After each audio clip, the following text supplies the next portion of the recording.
Let's model a rent versus own retirement strategy for Diane Sample. All right, so, okay, yeah, I guess I just caught trying to pee right over there. Try to pee on the carpet. What are you doing? Oh my goodness. All right, so we got Diane Sample here, and we're going to show you. She's married to Hub Sample. Yep, Diane and Hub Sample, and they're 60 years old right now. All right. They got $1 million in, I think, Diane's 401k. Yep, and it's invested in basically Wellington Fund. All right. They're going to get, I think the Hub, we got Diane at 80. Yeah, so the Hub's dying at 80. Diane's dying at 90, I believe, 90. All right, they live here in the state of Georgia.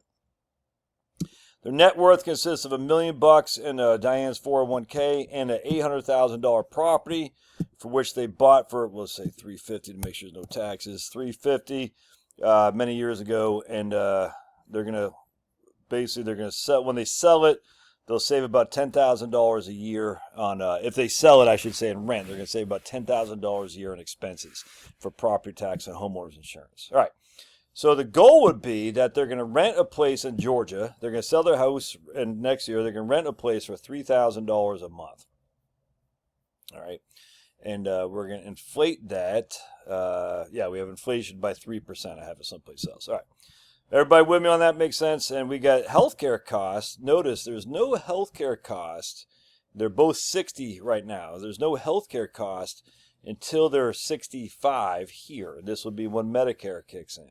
No healthcare costs, except for over here under medical expenses. We're going to add this. So basically what we're going to do is when they sell the house and they rent, because they're not pulling money from their IRA, they're going to get basically free Obamacare, if that makes sense, because they'll be within 4%, 4 times the federal poverty level.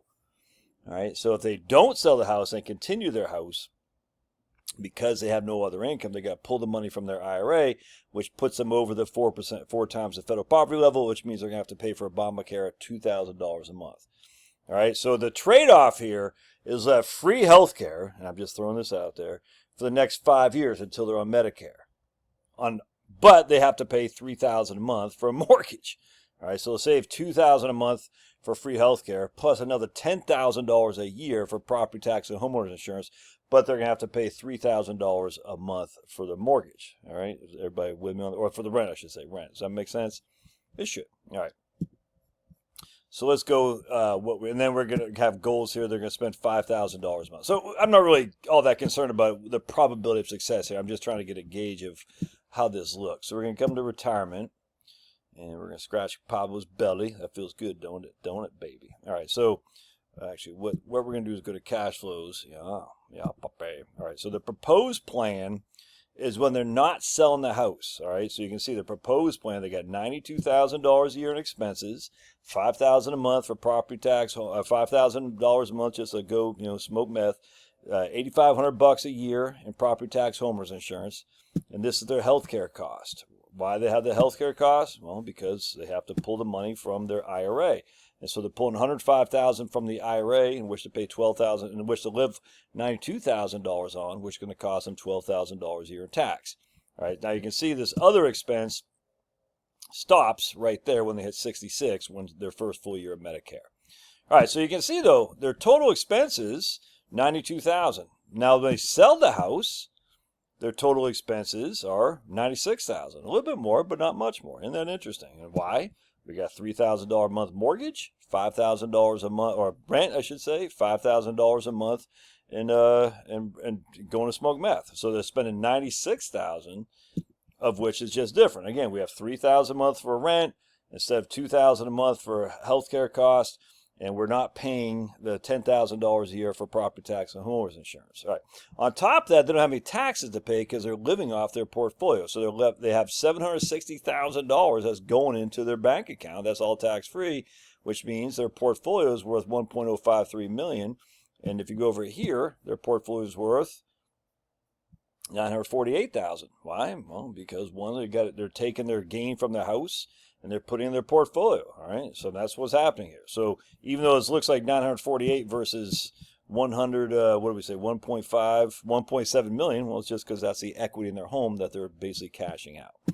That should make sense. So anyway, so you can see here our expenses, no taxes. Isn't it interesting? No taxes because they're living out their brokerage account, the sale of their home essentially, no taxes until here it looks like they run out of money right there in the year 2035. 2035, they run out of money right there. So, right, so now they're on Social Security, which kicks in, but they still need about $63,000 from their account in order to live on. So we're going to go to withdrawals from accounts, and they're going to pull it basically from, at this age, at 2035, they'll start pulling it all from their IRA.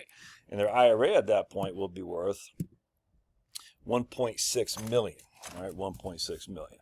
Now, under the proposed plan, where they don't sell their house, their IRA is going to be worth right there $540 million, because they took the equity from their house and they put it in their investments, which means they're paying a rent, right? So we're basically saying we're going to pay rent and have more money. We're not going to pay rent and have less money. It's just that simple. Everybody makes sense. All right, sure. So again, the current plan is when they sell the house. All right, that's what they're doing. So then the question is, how much is left over? We're going to come down here. The current plan has a higher probability of success. Well, and again, the probability of success in this case, well, actually, is just how much liquidity they have. So 63% liquidity, $230,000 of liquid net worth in today's dollars. But this doesn't include their home, right? So if we actually go to net worth, cash flows net worth, and do right here, I would think the one where they keep their house will be worth more. And $1.47 million is their current plan where they sell the house, and that's just assuming a straight 5.2% rate of return. And this should be worth more, I would think. Let's take a look. $2.249 million because they have their house right there. So the house is appreciated by 3% a year. All right. So their net worth is significantly higher, $2.29 million, for retaining their house than it would be for selling it. So, we're talking almost $750,000, the equivalent of the house cost, essentially. All right. So anyway, but if we go back here, this makes it look like, oh, it's better to sell the house and rent because we have a 63% probability of success. But in your overall net worth, it's not. It's not. You have much higher net worth over here than you do here. Just a fact. And on top of that, here, you still have to pay rent with whatever money that you have left. So now we go to here, retirement details. This is pretty interesting. We go to total spending comparison.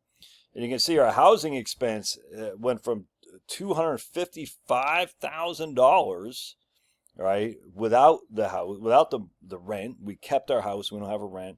To $1.08 million because we're renting instead. Pretty significant difference there. Our total retirement expenses are the same, $6,000 or $5,000 a month. Our taxes are higher, believe it or not, on the having to pay the rent. Our taxes are higher, 85% higher. Remember, this is when we sell the house. This is when we, the current plan is when we sell the house. Look at that. Our housing costs significantly higher. Our taxes are significantly higher. Here's our healthcare costs right here, the other expense. We paid $125,000 in healthcare when we didn't sell the house than we did when we did sell the house. All right, so you can see what's going on here. Pretty significant difference in overall spending. So that's this spending is the same. Our taxes are $85,000 more, basically wiped off by the increase in healthcare costs. That's kind of washed. So we end up spending about $700,000 more because of the rent.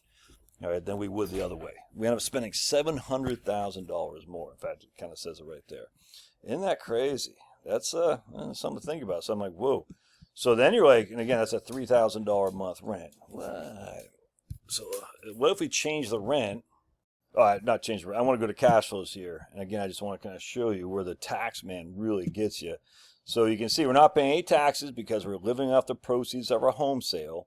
But then we start getting hit $12,000, $12,000, $12,000, $13,000, $15,000, $20,000, and then we come down here. So remember, the husband died right there. So you can see the tax man getting harder and harder. But if we go over here to when we did sell the house, 2047 instead of being 20, yeah, it's only $4,000. So we're paying much more on the front end because we're pulling from our IRA, but not very much on the back end.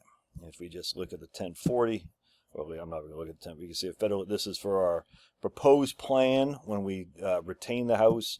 This is when we sell the house right here. It'd be nothing down here. It's going to jump up.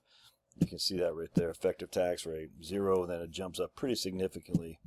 And proposed plan should be, look at that. So again, the proposed plan is when we're first pulling the money out of the IRA.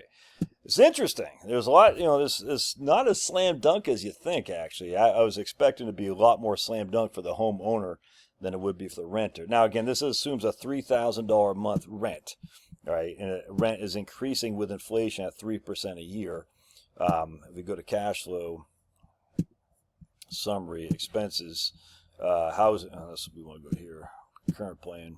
Housing would be $36,000. Yeah, see, it's increasing by, so I mean, basically, look how much more we're spending on housing than we are not. It's a challenge, man. I don't have the right answer for you.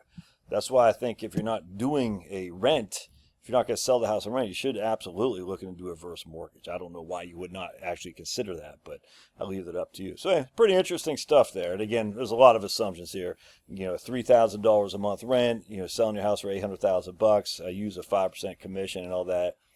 But something to think about. All right, God bless. Love your thoughts. Smash that like button.